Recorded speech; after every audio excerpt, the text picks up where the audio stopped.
First story. I demanded my diabetic stepson share his medical snacks with my kids.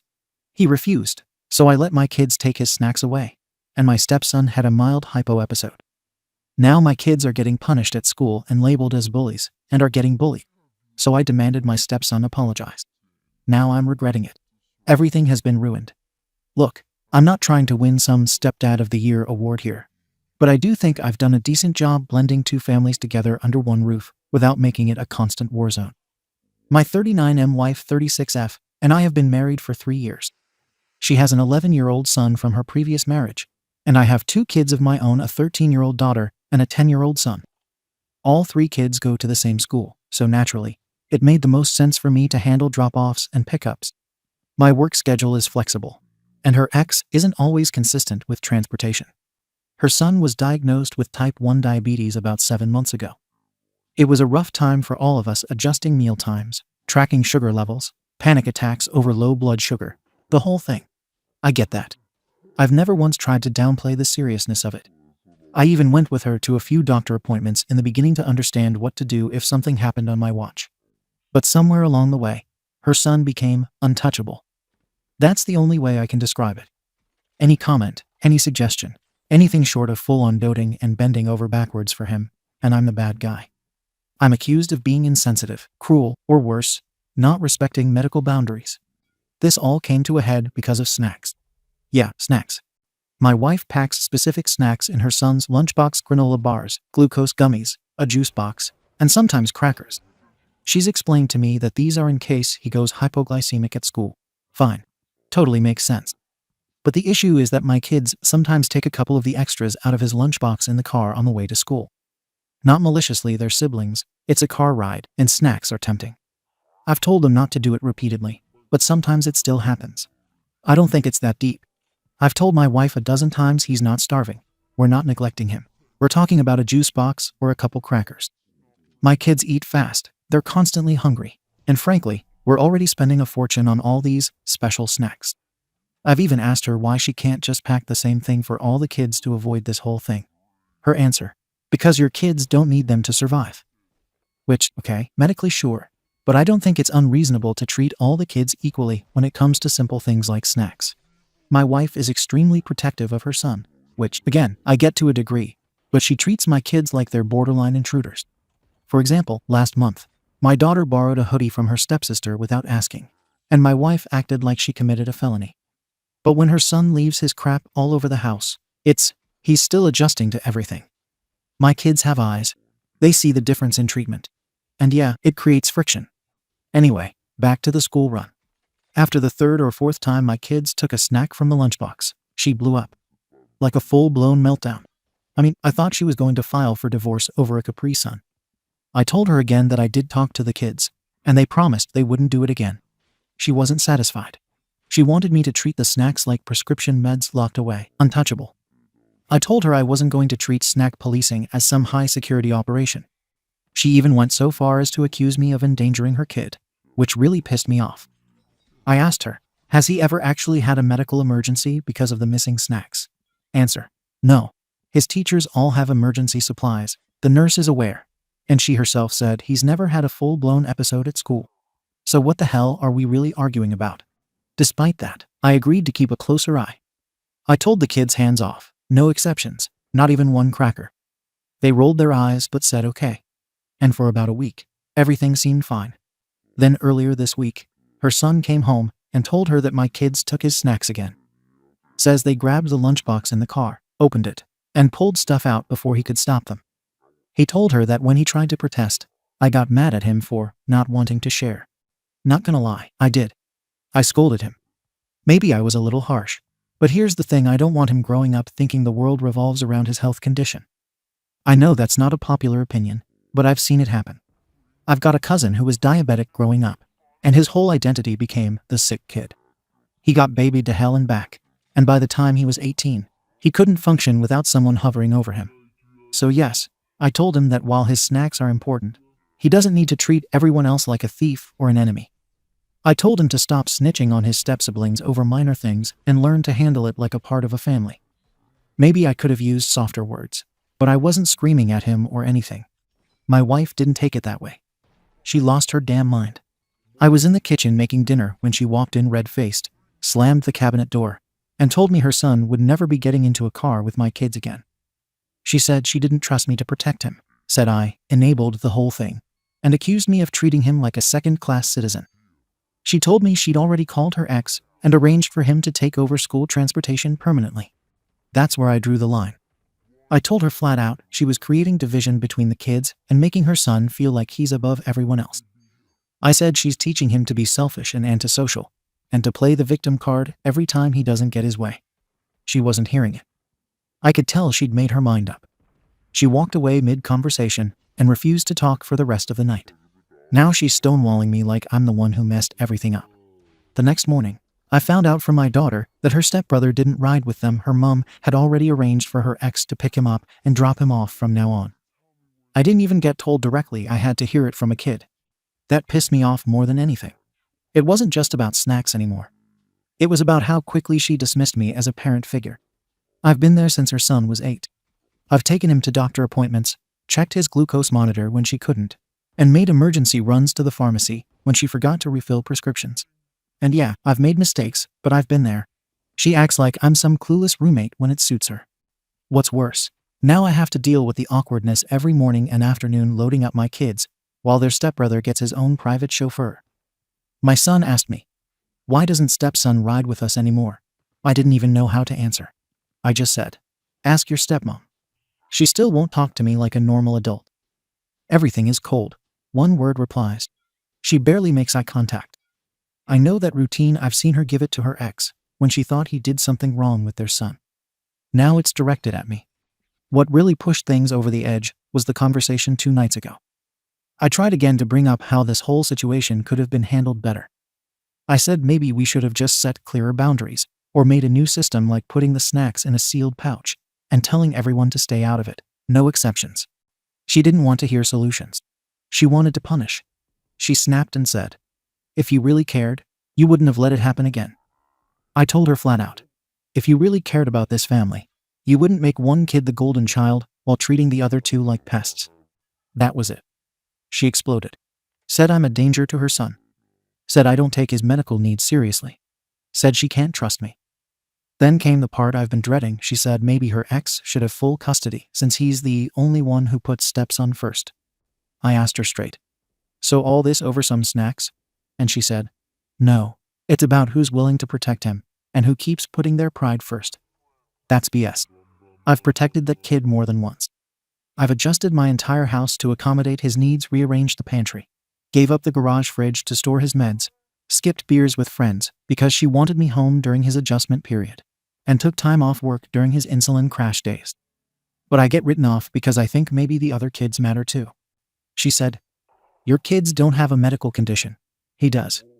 I said, "Your kid's not the only one in this family."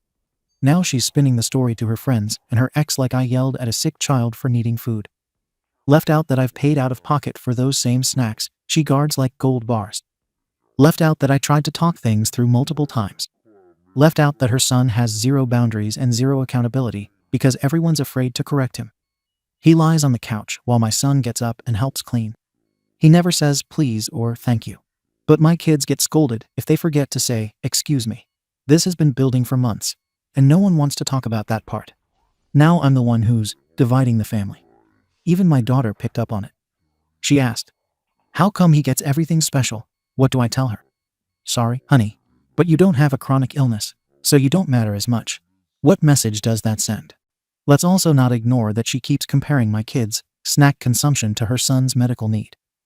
As if the fact that my kids go through snacks too fast somehow justifies banning them from even being near the lunchbox. I asked her once, "You want me to pack extra for all of them then?" She said no. Just don't let them touch anything. So what's the real problem then? This morning, I overheard her on the phone with her sister saying I've emotionally damaged her son and that she's deeply reconsidering this marriage. Over snacks. Because I didn't throw my kids under the bus fast enough. This whole situation has spiraled way beyond what it should have been. I get that her son's health comes first when it's a real risk. But we're acting like the world's ending because some crackers went missing. He wasn't in danger. He was never abandoned.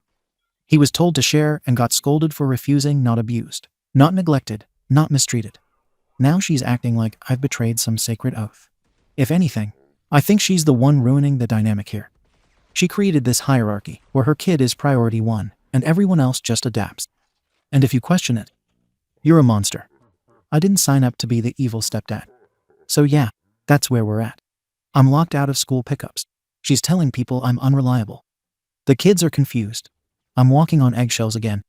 And all because I asked for a little balance and fairness. Ada? Comments.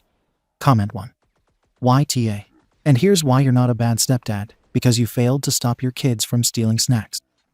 You're a bad stepdad because the way you talk about your stepson screams resentment. Over snacks is such a manipulative way to describe this. These aren't effing Oreos for fun. They're medical supplies. It's like saying someone overreacted over a needle when it's insulin. You keep minimizing his condition and using words like special treatment to paint your wife as hysterical when she's literally just trying to keep her kid alive. You also use your own kids as a human shield here. What message does it send to my daughter? How about this? This kid has a disease that could kill him if his blood sugar crashes. And that's why he needs snacks. It's not favoritism. It's healthcare. You weaponize the idea of fairness to defend behavior that could harm your stepson. And stop bringing up how you once skipped beers or bought a few snacks, as if that buys you permanent sainthood. This isn't a scoreboard. This is parenting. Step up or step out. Comment 2. YTA. Big time. And don't give me that over snacks bullshit. That's a child with a effing autoimmune disorder. He doesn't have snacks. He has survival kits. Let me spell it out since you seem determined to ignore every medical angle here. If he goes hypoglycemic at the wrong time, that's coma or death. What happens when your kids take the last juice box and he collapses in gym class? Are you going to show up at the hospital with a chart of how many times you drove him to school as proof that you tried? You also clearly don't like this kid. That line about not letting him grow up thinking the world revolves around his health is insane. His world literally does revolve around his health now. That's what chronic illness is. You want a pat on the back for showing up and buying snacks. Cool. Here's a slow clap. That doesn't mean you get to pick and choose which parts of his medical care you care about. You're not just the arsehole. You're the reason this marriage might not survive. And if it doesn't, it won't be over snacks. It'll be because you couldn't put your ego aside to protect a kid who depended on you. Comment 3. YTA. Not entirely. But dude, you're on thin effing ice and not seeing it. I've been in a blended family for 8 years. My wife's daughter has epilepsy. Yes, it makes things uneven. Yes, sometimes my biological kids felt like they got the short end of the stick. But here's the difference: I sat them down and explained it clearly. And I still held her kid accountable when she acted out. You're so focused on being fair that you're ignoring what fairness actually means in this situation. Treating each kid according to their needs. That said, your wife sounds like she's not budging or collaborating either. Cutting you out of pickups without a single conversation is not okay. That's a family logistics decision, not a punishment tool. So yeah, I get why you're mad. But you also kind of made your bed here. The second time your kids touched that lunchbox, you should have laid down the law. Instead, you lectured the diabetic kid about not sharing glucose tabs. You're not a monster. But you need to take the L here, apologize sincerely, and actually implement rules your kids follow. If not for her sake, for yours.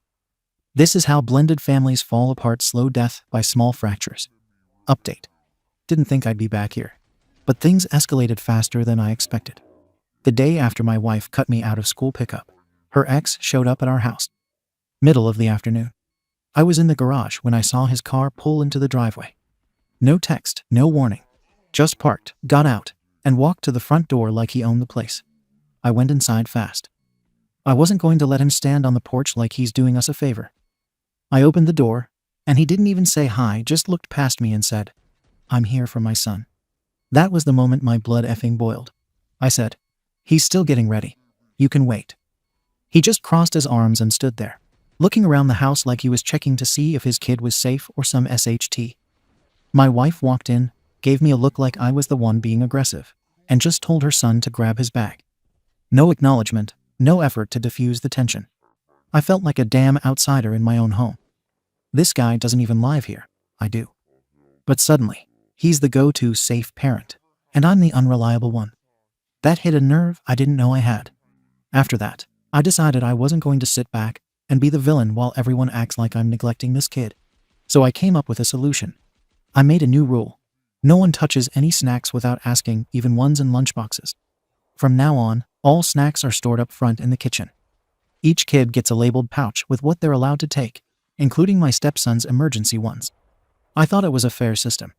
Equal access, clear boundaries. Wife hated it. Said I was treating it like a damn prison commissary. But I stood my ground. I said this way no one can claim favoritism or say they didn't know what was what. For about 4 days, things were quiet. Then we got the call from school. Apparently, my daughter 13F opened my stepson's backpack at recess and took one of his glucose bars. I don't know why. Maybe it was just instinct. Maybe she was testing boundaries. She gave it to her brother 10M because he said he was hungry. The stepson told a teacher. The school called it targeted behavior. They called me in for a meeting and hit me with the word I never expected: bullying. I was stunned. I said, "They're siblings. They share a house. They're in the same car half the week." The vice principal said that didn't matter, this was a pattern, and it involved a medical vulnerability. They labeled it a level 2 behavioral violation. My daughter got detention for 3 days and has to attend a conflict resolution session. My son got a written warning. I lost it in the office. I said this was ridiculous. All they did was take a effing granola bar. They didn't spike his insulin. They didn't flush his pump down the toilet. My daughter told me later she didn't even know it was that important. She thought it was just a snack. She said, "I didn't mean to hurt him. I was just trying to help my brother." Now my daughter's upset, crying at night, saying she doesn't want to go to school anymore. Other kids are calling her the girl who steals from diabetics. My son's confused. He doesn't understand why he's in trouble for eating food. And my wife, she's doubled down. She says this is why she doesn't trust them around her son. And then it got worse. 2 days after the school incident, her son had a minor hypo episode. Lightheaded and pale, but he recognized the symptoms and told the teacher. They gave him juice and crackers from the nurse's office. He was fine. Wife used it as the final nail in the coffin. She packed a bag the next day, grabbed a week's worth of clothes, and took her son to stay at her sister's house. Told me she needed a break from the chaos. She said she'd drop him at school herself, pick him up, and handle all his care without my involvement. She left the snack pouches behind like she was making a point. I asked her, "So that's it? Over a couple of granola bars?" And she said, "No, it's over you not giving a damn until someone else called it bullying." That's not true. I do care. But I also care about my kids. About the fact that they're now branded as bullies because they acted like, well, kids. I told her, "You're punishing the wrong people. Maybe your son shouldn't leave his backpack lying around." She looked at me and said, "You still don't get it." She's right. I don't get how this became a referendum on my entire parenting. My kids didn't act with malice. They didn't try to hurt him. They didn't even know the snack was essential in that moment. They're not sociopaths, they're hungry middle schoolers with poor impulse control. But now they're marked. And meanwhile, her son gets everything handed to him. Private pickup. Full sympathy. An army of people ready to scream medical neglect if someone else breathes too hard near his granola stash. What bothers me most? Not that her kid had a scare. Not even that she left. It's that my daughter now walks around ashamed. My son keeps asking if they'll get kicked out. They've never felt like less than in this house until now. I wanted fairness. I wanted boundaries. But I'm the only one who seems to think the word family includes everyone. So yeah, that's where we are now. Stepson's gone. My wife's barely texting. I'm stuck trying to parent 2 kids who feel like criminals. And everyone's acting like I'm the dangerous one because I didn't throw them under the bus soon enough. Still don't know how the hell it came to this. Comments. Comment 1. YTA. And not because of some woke BS or whatever you're probably muttering off screen. It's because you've completely failed at managing both sides of your household. You've got one kid with a serious chronic illness, and instead of building a system around his medical needs, you built a system around your sense of fairness. You wanted everyone treated the same, but they're not the same. One of them can literally pass out if he misses a snack. The others just get hangry. And now? Your daughter's being called a bully. Your son is confused. Your stepson had a medical episode. Your wife walked out. Also, calling it just a granola bar when it's tied to someone's effing life stability shows you're not taking this seriously. If your kid had epilepsy, would you say, "Oh, it's just his emergency meds. No big deal if someone grabs them"? I feel bad for your kids, all three of them. Because no one in that house is modeling what it means to respect limits, health, or other people's boundaries. And that's on you. Comment 2. NTA. Not entirely, but holy hell, you're spinning a tight web of denial. I've been the stepparent. I've also been the one trying to hold the line between "this isn't favoritism" and "this is a literal medical requirement." It's a effing nightmare. Your wife overreacted by walking out. Yes, it was a drastic, dramatic move. But from what you've described, she probably hit her limit. You sound like you've been invalidating every concern she's raised for months, dismissing her fears, downplaying the condition, and throwing fairness in her face every time she tries to carve out space for her kid to survive. Your mistake was not setting boundaries with your own kids early. You didn't build the wall when it was a small issue. Now it's an incident report. Now it's damage control. You think your daughter's the victim. Maybe. But maybe she wouldn't be in this mess if you had stopped coddling her and actually made her understand that her actions have ripple effects. Also, maybe ask yourself why your wife felt safer having her ex pick up her son than letting you keep doing it. Comment 3. YTA. Because you're obsessed with fairness, but completely blind to equity. Treating everyone the same sounds noble until one kid actually needs more. Then fairness becomes cruelty in disguise. The rules you put in place weren't about protecting the stepson. They were about making your parenting look even. You're not trying to protect kids, you're protecting your ego from feeling like your biological kids get less. I notice you never once said, "I sat my daughter down and made her understand why the snack mattered." Instead, you talk more about how she feels now that she's called a bully, not whether she learned empathy for a medically fragile sibling. You have 3 kids in crisis, and you still seem more pissed that someone dared to call your leadership into question. You didn't lose your wife because of a granola bar. You lost her because your pride is louder than her son's medical needs. Update. It's been a few weeks since my wife left with her son to stay at her sister's. I thought the distance would cool everything down. It hasn't. Things are stalling in a weird limbo where nothing's technically ended, but everything feels over.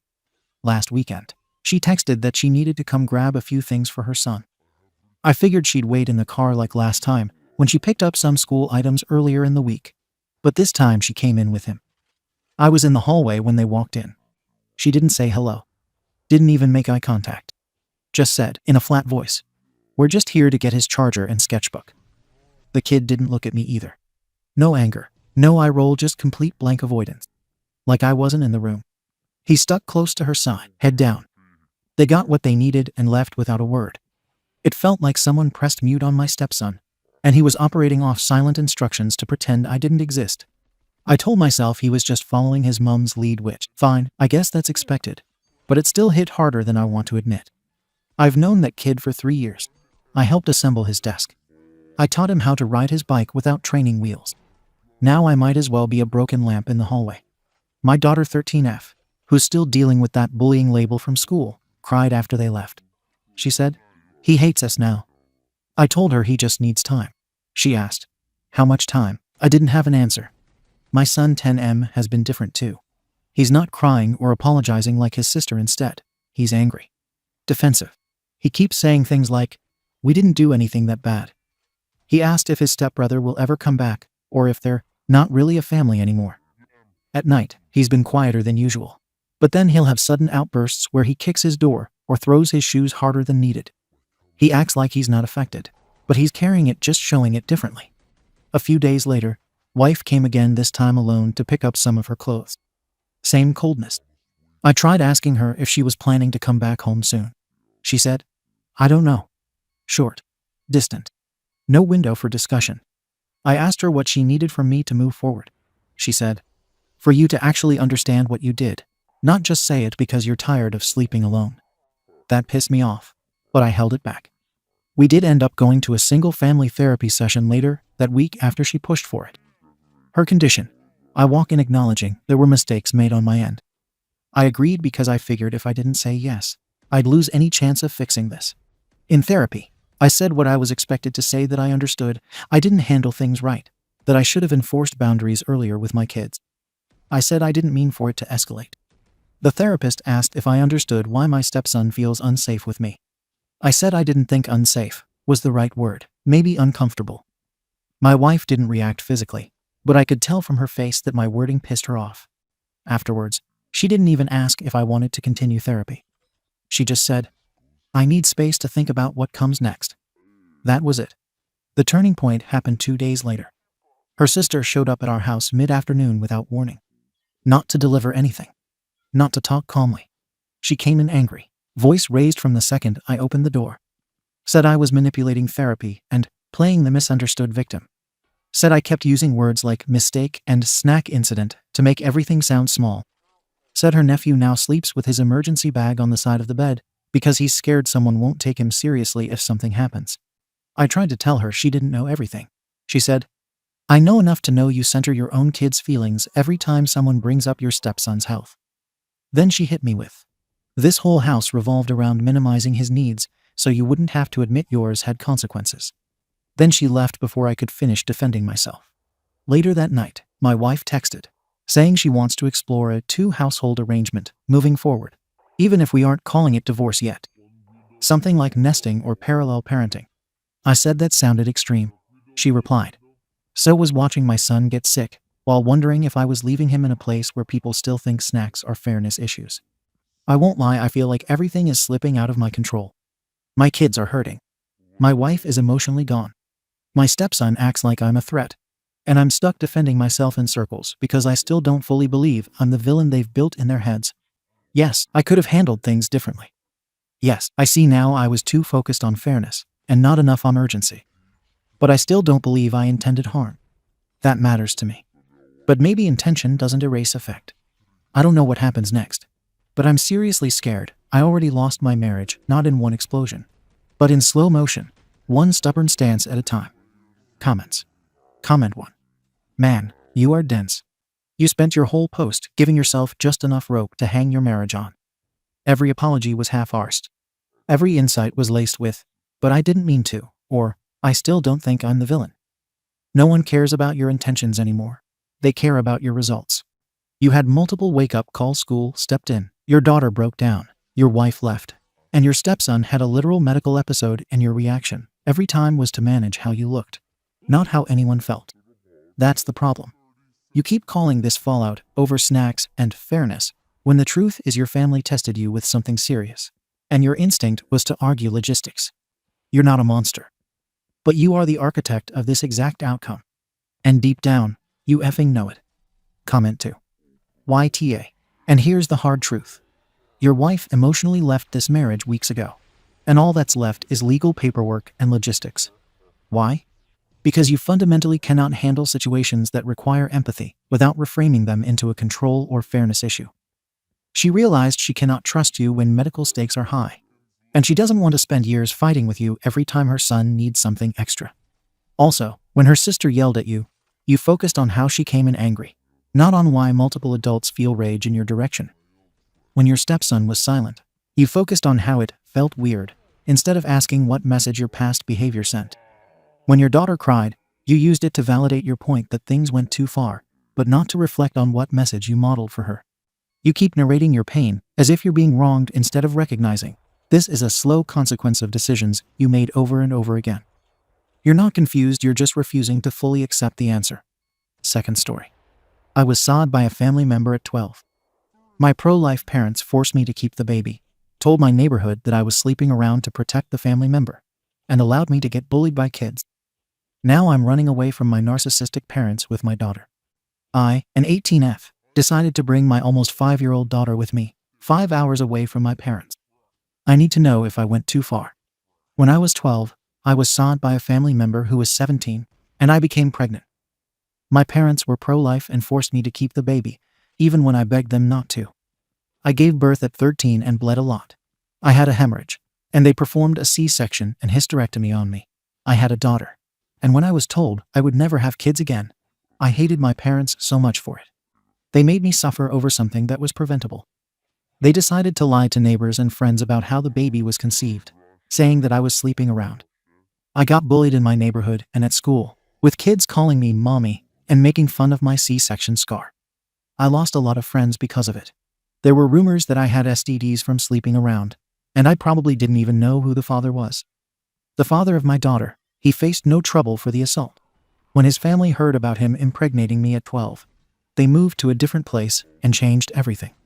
I don't care to ever see them again, and I'm glad they left me alone. My parents decided to take care of my daughter and ignored me. The only good thing they gave me was therapy. At one point, I used to hate my daughter for causing me this pain. But in therapy, my hatred shifted more towards my parents. They knew that for my height, age, and weight, I could have died giving birth, and they didn't care at all. She was innocent in this, and I didn't want my daughter to be raised by abusive, narcissistic parents. I didn't want them to take away my motherhood. I didn't want her to have generational trauma. So, when I turned 18, I found my aunt on social media, who is estranged from my parents, and she offered for my daughter and me to live with her. I have legal rights over my daughter. My parents didn't have any rights. They were more like carers.